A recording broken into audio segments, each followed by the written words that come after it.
8 জুনত কাৰ্বি আংলঙৰ ডকমকাত যি নৃশংস ঘটনা সংঘটিত হ'ল তাতে দুজন নিৰীহ যুৱকে প্ৰাণ হেৰুৱালে। অভিজিত নাথ আৰু নীলোৎপল দাসে প্ৰাণ হেৰুৱাইছে। কিছু সংখ্যক নৰপিশাচৰ হাতত। মই বৰ্তমান অভিজিত নাথৰ ঘৰত উপস্থিত আছোঁ। ইতিমধ্যে মেইন কালপ্ৰিট আলফা নামৰ যিজন মেইন কালপ্ৰিট, যিজন গোটেই ষড়যন্ত্ৰকাৰী আলফাক ইতিমধ্যে আৰক্ষীয়ে গ্ৰেপ্তাৰ কৰিছে।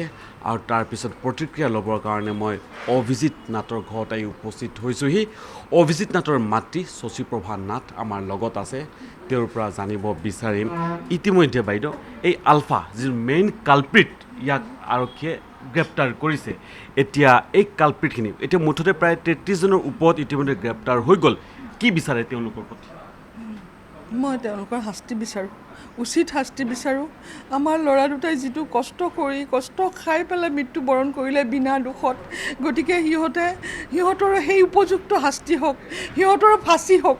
মই সেইকাৰণে কৈছোঁ, মই চৰকাৰৰ ওচৰত অনুৰোধ জনাইছোঁ, তেওঁলোকক ফাষ্ট ট্ৰেকত আদালতত বিচাৰ কৰক, CBI এনকুৱাৰী দিয়ক। উচিত ক্ৰিমিনেল নহ'লে এনেকুৱা ঘটনা আৰু বাৰে বাৰে হৈ থাকিব। আৰু অভিজিত আৰু নীলোৎপলৰ মৃত্যু হ'ব ইয়াত।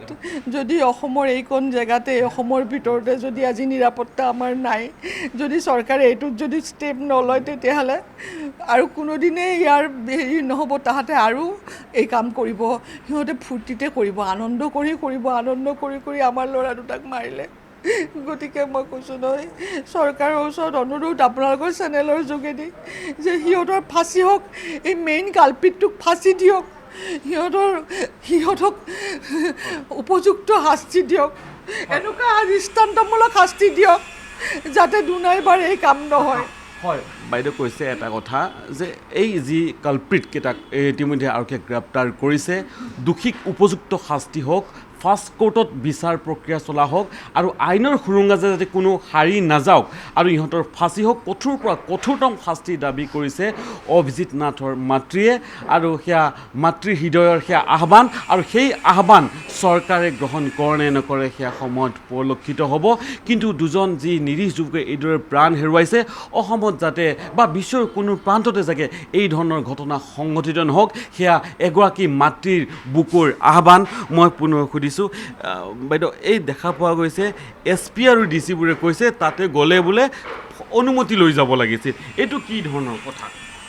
সেইটোৱেতো মই আচৰিত হৈছোঁ। যদি অনুমতি লৈ যাবই লাগে, তেতিয়াহ'লে তাত নিশ্চয় কিবা এটা ইনষ্ট্ৰাকশ্যন থাকিব লাগিছিলে, তাত কিবা তেনেকুৱা ধৰণৰ ব্যৱস্থা থাকিব লাগিছিলে। সিহঁতে জানিলে নিশ্চয় নাজানে তাত নগ'লহেঁতেন। কিন্তু সিহঁতে নাজানে কাৰণে আজি গৈ পেলাই তাত এনেকুৱা অৱস্থা হ'ল। যদি অনুমতি ল'বই লাগে, তেনেকুৱা ধৰণৰ নিৰ্দেশনাও তাত থাকিব লাগিছিলে, তাতে কিবা এখন মাৰি থৈ দিব লাগিছিলে। সেইবোৰ উলংঘা কৰিতো নিশ্চয় নগ'লহেঁতেন, কাৰণ তাহাঁতৰতো তাত যোৱাৰ কাৰণে কোনো বেয়া উদ্দেশ্য নাছিলে। গতিকে সৌন্দৰ্য উপভোগ কৰিব, সেইটোৱে কথা। সিহঁত দুইটাই সেই একে লাইনৰে মানুহ। গতিকে এইটো কেনেকুৱা ধৰণৰ এটা টুলুঙা মন্তব্য কৰিছে। মই মোৰ হৃদয়ৰ কথা যে এনেকুৱা ইমান ডাঙৰ ঘটনাটো যে তেওঁলোকৰ যে হেৰি হোৱা নাই, এনেকুৱা ধৰণৰ কথা কৈছে। এইটোতে মই সঁচাকৈ খুব দুখিত হৈছোঁ যে তেওঁলোকে কেনেকৈ ক'ব পাৰিছে এই কথাটো।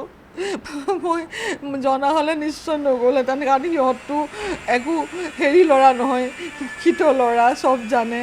গতিকে কিমান দূৰ কওকচোন বাৰু, আমাৰ ইয়াৰ পৰা এইখন কিমান দূৰ জেগা। মানুহে কিজানি চাউথ আফ্ৰিকাত গৈও এনেকুৱা মৃত্যুবৰণ কৰা নাই। বাহিৰৰ জেগাত আমেৰিকা, লণ্ডন, চাউথ আফ্ৰিকাৰ নিচিনা জংঘলী জেগাত গৈও আমাৰ মানুহৰ এই অৱস্থা হোৱা নাই। অসমৰ এইখন জেগাত, এই অকণমান ওচৰত নিজৰ ঠাইতে, নিজৰ মাতৃভূমিতে যদি এইজনী নৃশংস হেৰি হয়, তেতিয়াহ'লে ইয়াত কি আছে, কি আইন কানুন আছে?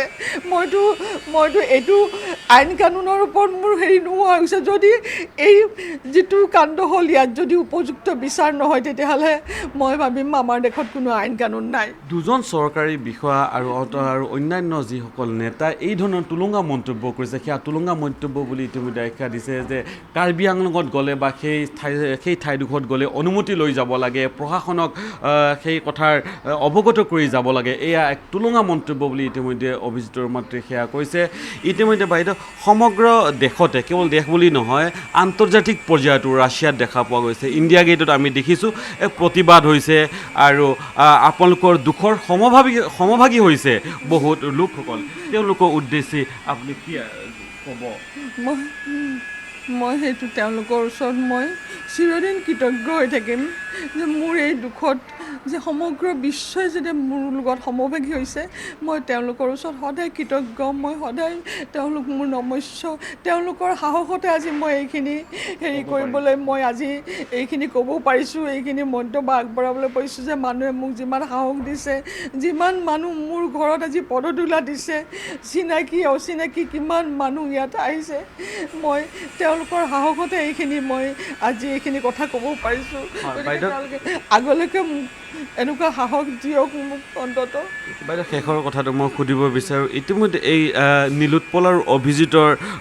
যি এই ঘটনা সংঘটিত কৰিছে তেওঁ দোষীক উপযুক্ত শাস্তি প্ৰত্যেকজন সুনাগৰিকে বিবেকবান লোকে বিচাৰি আছে কিন্তু দেখা পোৱা গৈছে যে এছামে এই গোটেই ঘটনাটোক লৈ পেলাই বেলেগ গ্ৰহণ সানিব বিচাৰি আছে আপোনালোকৰ আজি মই পেপাৰত দেখা পাইছোঁ অভিজিতৰ পৰিয়ালে গুহাৰি দিছে শান্তি শৃংখলা বজাই ৰখাৰ কাৰণে তেওঁলোকে গুহাৰি দিছে আৰু নিৰ্দোষী যাতে কোনো ধৰণৰ কষ্ট নাপায় বা শাস্তি নাপায় আৰু দোষী যাতে সাৰি যাব নোৱাৰে এই ধৰণে আপোনালোকে গুহাৰি দিছে সেই গুহাৰিৰ বিষয়ে শেষৰ যদি আমাক কৈ দিয়ে কি মই গুহাৰি এইকাৰণে দিছোঁ যে ক্ৰিমিনেলৰ কোনো ধৰ্ম জাতি তাহাঁতৰ কোনো ক্লাছ নাই ক্ৰিমিনেলে যোনে ক্ৰাইম কৰে সেয়া ক্ৰিমিনেল গতিকে তাহাঁতক মই ক্লাছিফাই কৰিব নাযাওঁ সিহঁত ক্ৰিমিনেল গতিকে মই কৈছোঁ যে সকলোৱে শান্তি শৃংখলা বজাই ৰাখি সিহঁতৰ কাৰণে জাষ্টিচ বিচাৰক সকলো ৰাইজক মই আহ্বান জনাইছোঁ যে কোনেও যাতে শান্তি শৃংখলা ভংগ নকৰে ইয়াত যাতে কোনো ধৰণৰ বেলেগ ৰহণ নাহানি পেলাই তেওঁলোকে জাষ্টিচ বিচাৰক চৰকাৰৰ ওচৰত চৰকাৰখন আমাৰ তেওঁলোকৰ ওচৰত আমাৰ আশা আছে ভৰসা আছে গতিকে অকল ক্ৰিমিনেলকেইটা কি মানুহ কি হেৰি মই এতিয়ালৈকে নাজানো মই জানিব ইচ্ছাও কৰা নাই সিহঁতক মই অত্যাচাৰী বৰ্বৰ বুলিয়ে মই অভিহিত কৰিছোঁ গতিকে সিহঁতে শাস্তি পাওক অকল আৰু মই বেলেগ নিবিচাৰোঁ মই কোনো মানুহৰ শান্তি ভংগ হোৱাটো মই নিবিচাৰোঁ শান্তি শৃংখলা আপোনালোকে সকলোৱে বজাই ৰাখক এইটো চেলুলৈ এটা বেলেগ এটা ঘটনাৰ অৱতাৰণা যাতে নহয় হয় দুই মহান ব্যক্তিত্বৰ অধিকাৰী অভিজিতৰ পিতৃ মাতৃয়ে সেয়া কৈছে আইন শৃংখলা বজাই ৰখাৰ কাৰণে তেওঁলোকে আহ্বান জনাইছে অপৰাধী জাতি ধৰ্ম তেওঁলোকে বিচাৰ কৰা নাই কোনটো ধৰ্মৰ কোনটো জাতিৰ কোন মানুহ সেয়া তেওঁলোকে বিচাৰ কৰা নাই অপৰাধী হিচাপেহে গণ্য কৰি তেওঁলোকক উপযুক্ত আৰু কঠোৰৰ পৰা কঠোৰতম শাস্তি বিহাৰহে তেওঁলোকে দাবী উত্থাপন কৰিছে আৰু সমগ্ৰ ৰাজ্যতে যাতে আইন শৃংখলা বজাই ৰখা হয় সেয়া তেওঁলোকৰ কাতৰ আহ্বান দুইগৰাকী পিতৃ মাতৃক আমি ধন্যবাদ জ্ঞাপন কৰিছোঁ অসমৰ ৰাইজৰ প্ৰতি তেওঁলোকে সেয়া আহ্বান জনাইছে আৰু গোটেই ঘটনাৰ এক উচিত তদন্ত আৰু সঠিক তদন্তৰে দিশে আগবাঢ়ি আৰু দোষীক উপযুক্ত শাস্তি বিহাৰ দাবী অভিজিতৰ মাতৃৰ আৰু তেওঁৰ পিতৃৰ